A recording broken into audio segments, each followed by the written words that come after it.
Capitalino, economista y politólogo. Arbitró la elección presidencial del 2006 como presidente del IFE. Hoy, más agudo y con mayor serenidad, desde la academia revisa el cáncer del clientelismo y corrupción electoral. Sin dobleces, advierte de la creciente embestida del crimen organizado para entrar a la fiesta política. Nada bueno para la sobrevivencia de la democracia mexicana. Qué gusto verlo de nuevo por aquí. El gusto es mío. ¿Y qué tal? La vida camina muy bien. ¿Que con los años adquiere más agudeza o mayor resignación? Agudeza y separar lo público de lo privado para seguir siendo feliz. ¿Sí? ¿Eso lo ha hecho mejor persona? Sí, muchísimo mejor. ¿Mejor político? Nunca he sido político, así es que soy mejor persona. ¿Más serenidad o más ansiedad? Mucho más serenidad, mucha más. ¿De humor? Mejor humor.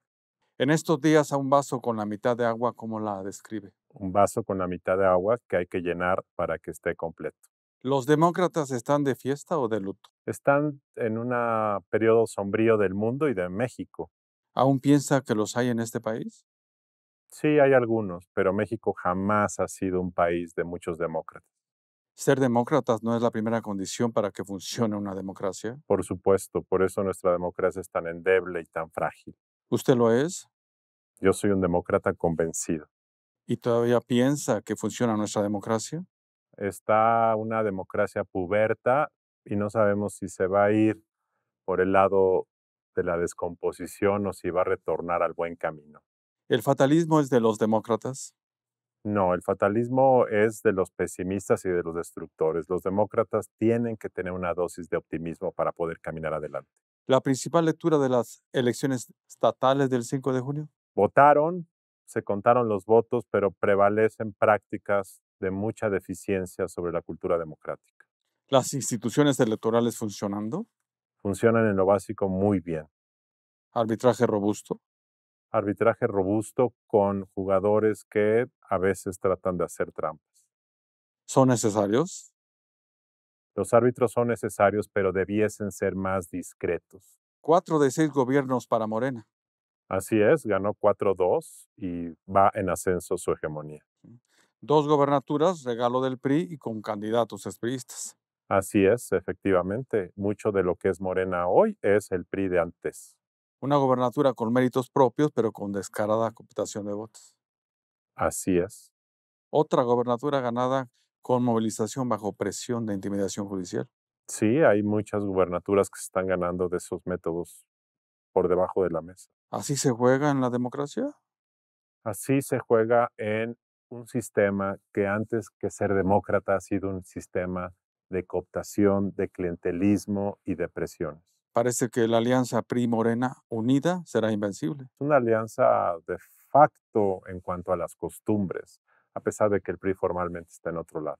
¿Eso lo veremos en el Estado de México el próximo año? Ojalá no. ¿No se alinean todos con la maestra Delfina? Ojalá no. ¿Quién le garantizaría impunidad? Al gobernador, gran problema, que muchos gobernadores, sobre todo del PRI, piensan que es más importante su séptimo año que el dar la batalla política. ¿Y a Delfina? A Delfina se lo están garantizando hasta que termine este gobierno, pero probablemente tenga la impunidad del resto de su vida política. ¿No está acusada de crimen electoral? Está acusada de un delito electoral y el Tribunal Electoral ya dijo que lo fue. Sin embargo, no hay una sanción ejecutable para que ella cumpla el castigo que merecería. ¿Y sigue en la SEP? Así es. ¿Y usted cree que el PRI no cederá esa plaza? Si el gobernador decide que es mejor su séptimo año que el futuro de su partido, esa plaza será ganada por Morena. O sea, con un acuerdo de impunidad como nos recordó la Bastida. Como es probable que hayan hecho algunos gobernadores del PRI en los últimos años, sin duda. ¿Usted también coincide con la Bastida que la movilización del PRI en 2018 hizo ganar a AMLO? No estoy seguro si hubo una movilización explícita del PRI. Lo que es probable que haya habido es una suerte de pacto implícito, mutuamente benéfico entre el presidente saliente y el candidato opositor López Obrador. ¿Se sabrá? Hay cada vez más evidencia, pero nunca habrá una forma de demostrarlo. ¿Como el fraude del 2006? que es un mito fundacional. Yo todavía no conozco ninguna fotografía o grabación que lo demuestre. Insisto, ¿el primor no es la elección mejor obtenida? El primor es parte de que la cultura política mexicana es un continuo y de que no hay tal cosa como una cuarta transformación que modifique la vida de los políticos mexicanos. La risa de Alejandro Moreno, Ha sido un factor en este proceso. las carcajadas de los impunes. Así es, y esa impunidad es probablemente el hilo conductor más lamentable de la historia moderna de México, la impunidad. ¿Quién puede estar contento con una abstención mayor del 50%? El partido en el gobierno, igual que antes. ¿Y todavía piensa que hay demócratas en este país? Hay pocos demócratas en este país. Y este ensalzamiento de que el pueblo es bueno y sabe lo que hace ha sido una de las cosas que más están dañando la corresponsabilidad que debiese tener la gente. Con todo el mapa geopolítico habla de la hegemonía del presidente y su partido Morena. Sin duda hay una hegemonía y concentración del poder enorme. ¿Ya tienen entonces el 2024 en el saco? Es probable que si hoy apostáramos, apostaríamos porque Morena retiene la presidencia de la República, ¿Con cualquiera de sus candidatos? con cualquiera de sus candidatos. ¿Qué los haría perder? Si la oposición va unida, si hay una narrativa atractiva que no veo hoy y si la gente sale a votar masivamente. ¿Lo harán? No lo sé.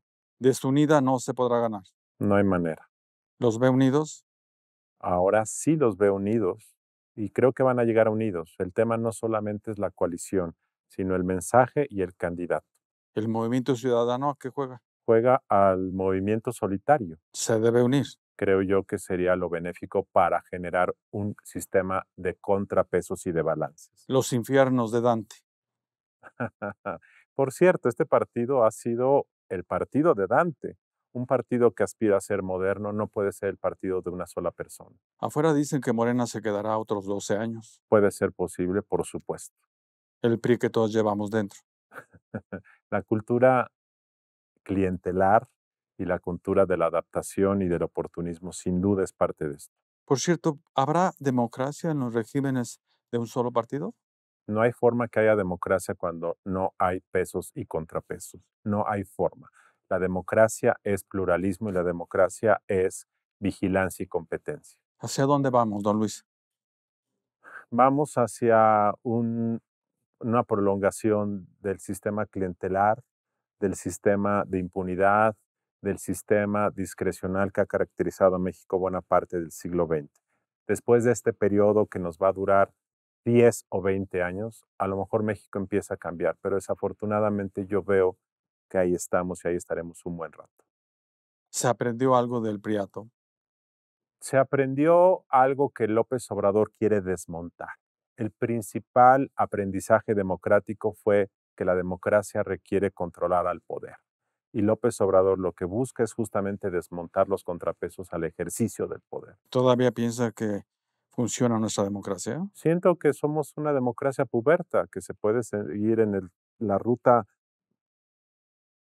de la fiesta y del desorden, o puede retomar el camino original. No sé cuál vaya a ser el destino final. ¿Se respeta su normativa y operatividad? Se respeta cada vez menos. Y esto es una cosa muy grave de los últimos años, el desafío abierto a las reglas del juego. ¿Cuántos ejecutivos estatales violentaron las normas electorales en estas elecciones y cree usted que sean sancionados? Durante la consulta de revocación, 16 gobernadores de Morena lo violentaron y ninguno ha recibido una sanción. Durante esta elección que acaba de terminar, 3 o 4 de ellos lo hicieron y no han recibido. ¿Cuántos ejecutivos estatales aportaron recursos públicos y cree usted que sean sancionados? Es probable que varios hayan contribuido como en el pasado lo hacían otros gobernadores del PRI y del PAN. ¿Cuántos ejecutivos estatales reconocerán que se dieron a la intimidación jurídica desde las fiscalías y hoy Ninguno, sean investigados? ninguno. ¿Cuántos ejecutivos estatales negociaron impunidad y cree que consigan huesos políticos? Varios de ellos. El presidente ya anunció que los va a premiar. ¿Una embajada o un puesto al gabinete es la medida de la lambisconería o la impunidad que se publica? La Suplica. lambisconería, oportunismo e impunidad. Todo va de la mano. ¿Cuántos legisladores hicieron campaña y cree usted que estarán sancionados? Ninguno. ¿Cuántos servidores de la nación manipularon para cooptar votos y cree usted que estarán investigados? Muchos lo hicieron y ninguno será investigado. ¿Me podría decir un solo funcionario que reconocerá su impúdica intervención y aceptará el pago de su delito? Cero. Dígame usted si el presidente que tenemos reconocerá que violentó la norma electoral. Nunca. Porque no reconoce la norma electoral para empezar. Hoy las carcajadas han de tener más resonancia en Palacio. Así es. ¿Se ha alcanzado ya la descomposición y la destrucción de valores democráticos que aspiraba el presidente para perpetuarse? El presidente no se va a poder perpetuar de forma física, pero es probable que se quiera perpetuar a través de su sucesor. Y desafortunadamente, su concepción de la democracia es una concepción que diluye y destruye la democracia porque es una concepción personalista del ejercicio del poder. ¿Esa es la transformación que tanto prometió? Esa es su transformación, esa es su democracia popular. Y creo yo que esa democracia personalista y populista diluye la democracia. ¿Me puede decir un político o funcionario que no vea en el presidente la forma y guía para actuar? Muchos no lo creen, pero no lo dicen y lo siguen por conveniencia política. ¿La presidencia como el estilo personal de gobernar? Así es. ¿AMLO y Felipe Calderón son iguales? No, ¿Le sigue funcionando a AMLO señalarlo como el culpable de todo? así es. Por supuesto que le funciona culparlo de todo, igual que le funciona culpar a Iberdrola de todos los males de este país. El inquilino del palacio ha de estar feliz. Sin duda, por supuesto. Pleno. Se siente pleno, se siente poderoso y además creo que sí cree que está haciendo una cuarta transformación. ¿Cuál es el costo de esa plenitud? El costo de esa plenitud es el haber hecho un sexenio de un solo hombre, con las consecuencias que eso va a llevar para el futuro desarrollo del país. ¿Qué gobiernos se heredarán? Se heredará un país con instituciones desmontadas, con menos capacidad para hacer cosas, con una política social clientelar, con una población que tiene esperanza en su futuro, pero que eventualmente se va a dar cuenta que haber bebido gratis hoy significará que mañana probablemente haya menos recursos para el desarrollo. ¿Qué políticos ha dado esta cuarta transformación? Políticos con mayúscula, yo no veo ninguno. ¿Qué políticos ha educado la democracia que tenemos? Toda la generación que tenemos de políticos hablan de democracia, pero pocos tienen la concepción genuina de lo que es la democracia, que empieza por tener una concepción de la legalidad como el eje central de la vida pública. Y los ciudadanos también deben ser corresponsables y yo tampoco veo que haya criterios de democracia. ¿Políticos deliberantes? No. ¿Libres? Libres cuando les dan permiso de serlo, sí. ¿Justos? Algunos tienen sentido de justicia, sí. ¿La democracia es un sistema o un método de gobierno? Es un método de gobierno para controlar el abuso del poder, principalmente. ¿Nuestra democracia perpetúa las clases sociales? Sí, por supuesto. ¿Hay democracia en la desigualdad? No, ¿Hay democracia sin libertad de expresión? no.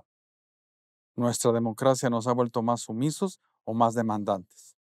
Yo creo que nos ha vuelto más demandantes, por supuesto, y ese es un aspecto positivo de la democracia. ¿La civilidad está herida de muerte? Está sangrando gravemente. ¿La falta de virtudes cívicas es ignorancia o estulticia? Es ignorancia y falta de costumbre y conveniencia personal y confort individual. País de asesinos antes que conciliadores.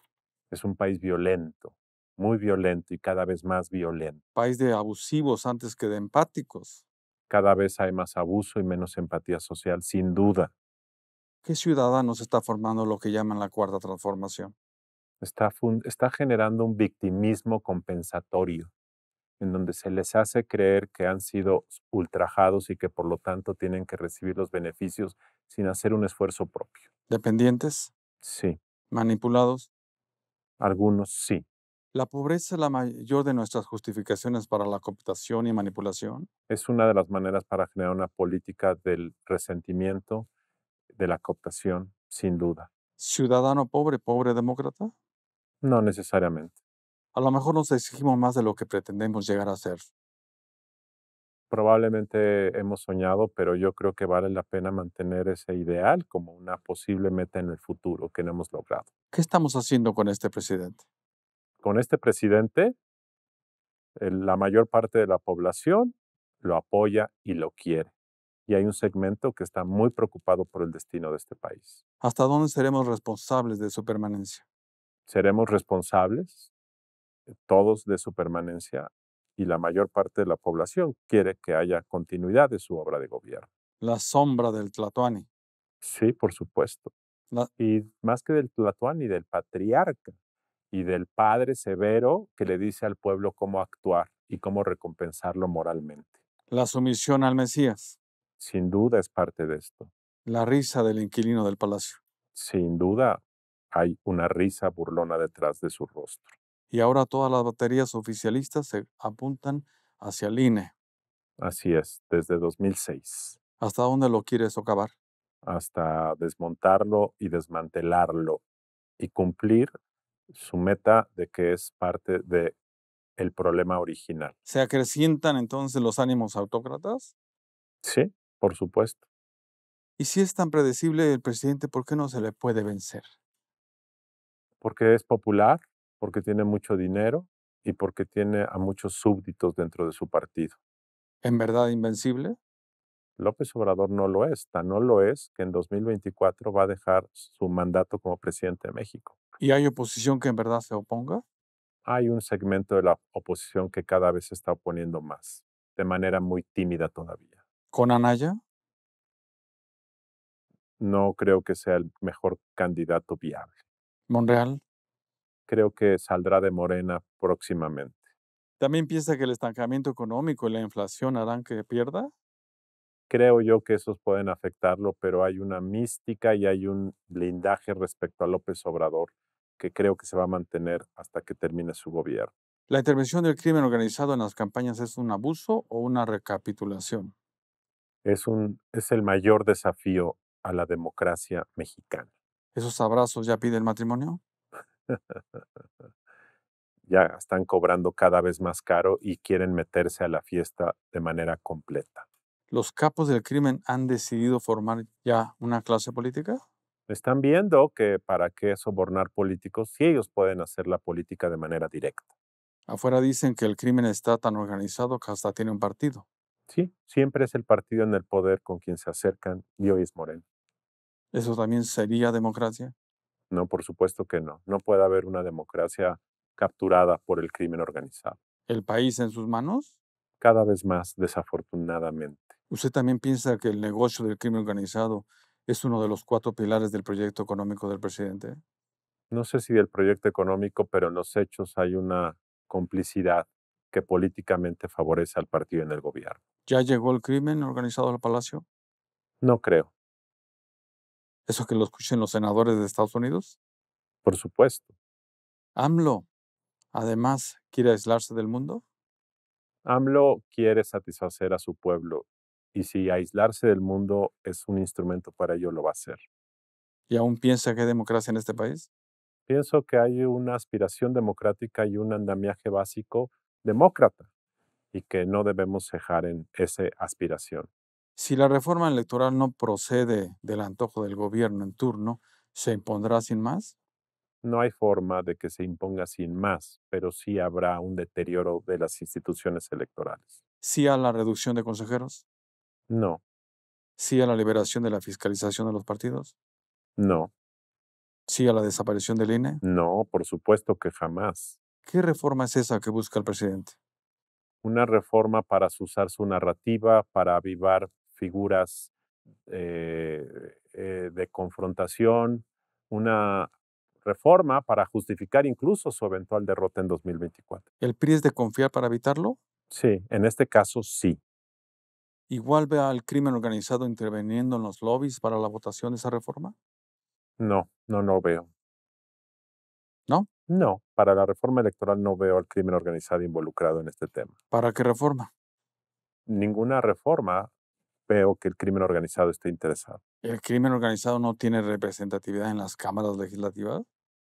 Tiene comunicación, pero no veo que el crimen esté interesado en cabildear al Congreso para reformas muy específicas. Afuera dicen que las cámaras, después de las cárceles, es donde mejor se aprende a delinquir. ¿Para qué tantas visitas del presidente a la tierra del Chapo? Llama la atención, por supuesto. La ruta del Pacífico. Lamentablemente llama la atención mucho. Seamos serios, ¿qué le puede costar otro asesinato al crimen organizado? Palabras muy serias y muy delicadas, sin duda. Alcaldes ejecutados ya sin pudor. Así es.